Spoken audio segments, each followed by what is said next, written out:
Hello everyone, Mwiriwe mwese, my name is Andrew. nitwa Andrew.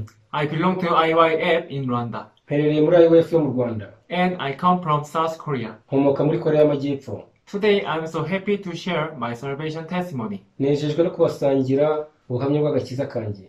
Before I received salvation, Mbere yuko nakira agakiza, my life was so pitiful ubuzima bwanjye bwari bubi. because I always made trouble in my school. Nahoraga nteza ingorane ku ishuri ryanjye. I was known as a troublemaker. Nari nzwi cyane nk'umuntu uteza ibibazo. I would resist anything I didn't understand. Ikintu cyose ntumvaga ntabwo nabasha kucyakira. And I would fight with others Nkahora ndwara na bagenzi banjye. because I was self-centered. Nari nyamwigendaho. I couldn't understand others at all. Sinabasha kumva abandi habe na buke. Moreover, at the time, Byongeyeho ariko icyo gihe, I didn't have guilty in my heart. numvaga ntabohotse umutima wanjye. Even I didn't care about God and Jesus. Ntabwo nabashaga kwita ku Mana cyangwa kuri Yesu. So I just fought with others Nahoraga nkorera abandi amakosa, and did a lot of bad behavior. imyitwarire yanjye ikaba ari mibi cyane. But I behaved well at home. Ariko mu rugo nkitwara neza. I always tried to obey to my parents Nkagerageza kubaha ababyeyi as a good boy. nk'umuhungu mwiza. It is hypocrite, right? Ni ubuzima bw'uburyarya, sibyo? One day, after fighting with my friends, Ubwo namara kurwana n'inshuti zanjye, my teacher called to me umwarimu wanjye yarampamagaye. and said to me, Arambwira, "Are you gangster? ese uri ikigomeke?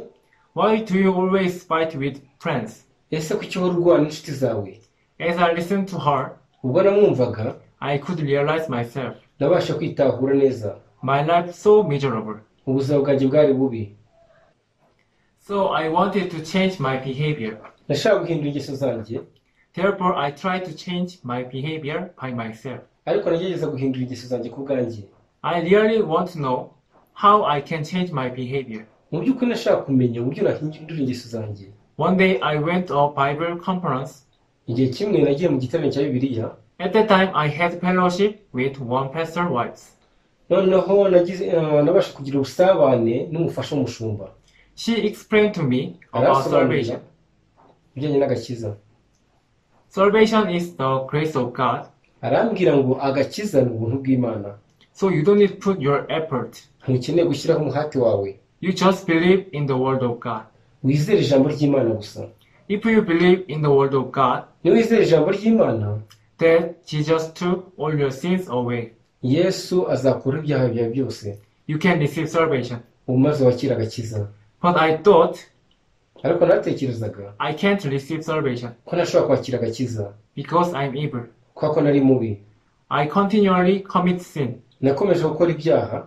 She showed me one verse, Yanyeretse umurongo umwe, Hebrews chapter 10 verse 17. Abahebura igice cya 10 umurongo wa 17. According to the verse, Nkurikije uwo murongo, God does not remember my sins anymore.